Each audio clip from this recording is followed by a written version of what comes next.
Hey everyone, so in today's video, I wanted to pop on here to do a quick video on what I think might be, I think this might be the absolute best affordable eyeshadow palette that I have ever used. It is under $20, it is $16. You guys know that for me, I'm willing to splurge a little bit more money on a formula that is absolutely beautiful, but I can't believe that I can get this quality at such a low price. I'm wearing it on my eyes today. Later in the video, I will do some comparison swatches for you guys. All right, but I should probably just come out and talk about this. This is the Lorac Mini Pro palette. This is the Mystic Oak palette, but they do have other color stories. So there's a more rosy one. There's one called Sparkling.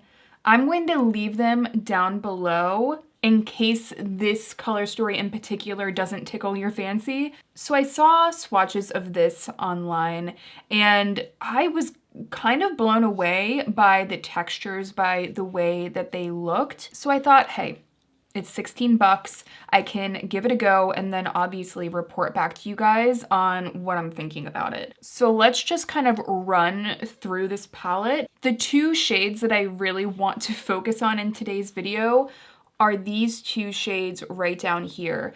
These are two absolutely stunning metallic shadows that could so easily be worn as a one and done. It makes the value of this palette pretty insane to me. This shimmer right over here is so stunning. To me, it reminds me of Mink from Victoria Beckham. It has this kind of gunmetal vibe to it, a touch of brown, but it definitely leans in the kind of cooler tone gunmetal range. It shears out really beautifully. It has a great metallic look to it without being too creamy on the eyes. There are some metallics I think that it kind of takes away from the illusion because they're so thick, but this one doesn't look too thick on the lids, which I really appreciate. It shears out really prettily. It has a touch of a scattered look to it when you do blend it out, and it adds beautiful definition. It gives me this kind of metallic, slightly glossy, undone kind of definition out on the outer corners. That's really how I like to use this shade. The shade next to it is perhaps a perfect one and done shade just for like an everyday basis. It's just a really beautiful taupey brown. It's a touch more warm toned than something like Oyster Pearl from Charlotte Tilbury. But again, I'm getting that kind of color story vibe. This color story in general feels very luxurious to me. And I'm going to be kind of comparing a lot of these textures and colors to other kind of reference points, you know, from shadows that I use a lot to hopefully give you guys a better idea of why I think this is so special. Again, a very similar texture to the last metallic we were talking about, but I do think that the pigment isn't quite as intense, not on the scale of intensity. Like, it has great pigmentation, but it's a little bit less intense than the last shade we were talking about, which I think makes it even better for every day because you can kind of take your finger, put it all over the lids, you know, wash it into the crease, and then you're done.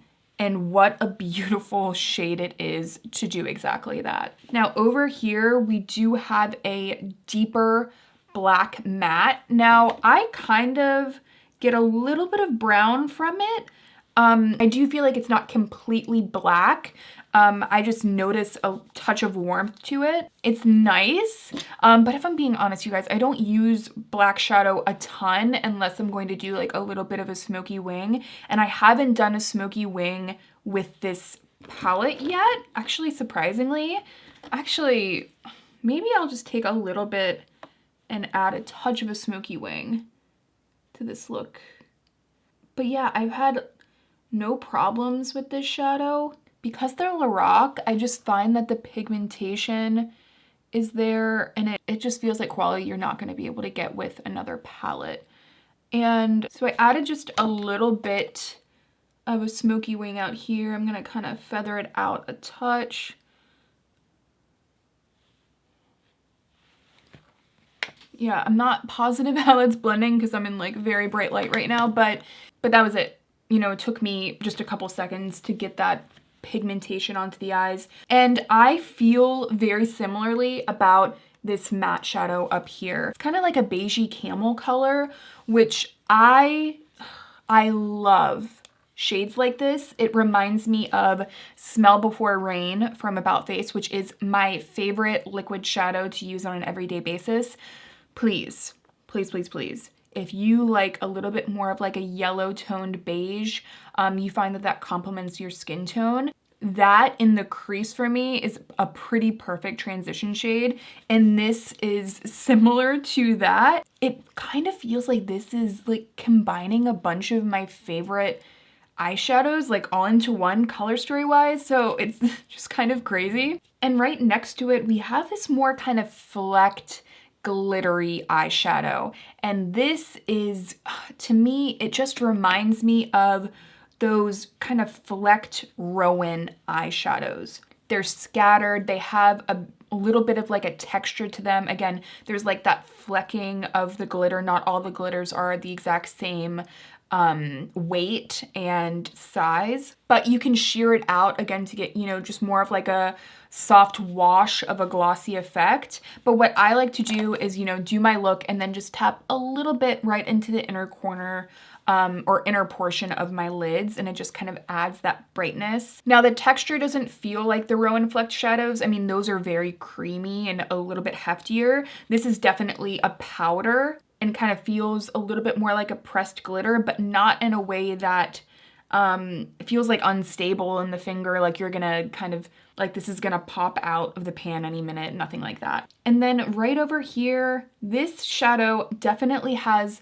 the most creaminess to it. It's kind of this soft, warm beige, and it also has a little bit of this quality that I've noticed within the Rowan palettes. Admittedly, this is, I think, my least favorite shade, just because I find with this kind of texture, because it is so creamy, but it is also kind of like a pressed glitter, I find that it's more difficult for me to get a very even, close to the skin kind of glittery look, which I do find the closer you can get a glitter to sit evenly on the skin, even if it is like a scattered look, the closer that it sits on the skin, the more wet it looks. So I do feel like this kind of takes away from the wet illusion, but it does add to more of a grungy, undone kind of texture, which is beautiful, you know, in its own way. These also wear really nicely. I don't think that they're like the absolute most long-wearing eyeshadows that I've ever used, but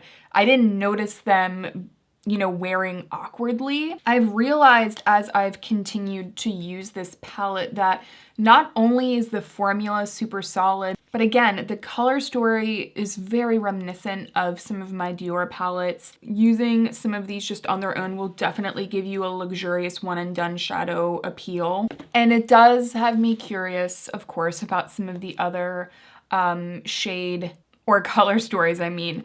I'm definitely interested in the Wild Rose palette, I think it's called. That one has something that looks pretty close to Space Cowboy from Urban Decay within the palette, and that kind of, you know, has me curious. I'm sorry, it's not called Wild Rose, it's called Winter Rose. Again, 16 bucks at Ulta.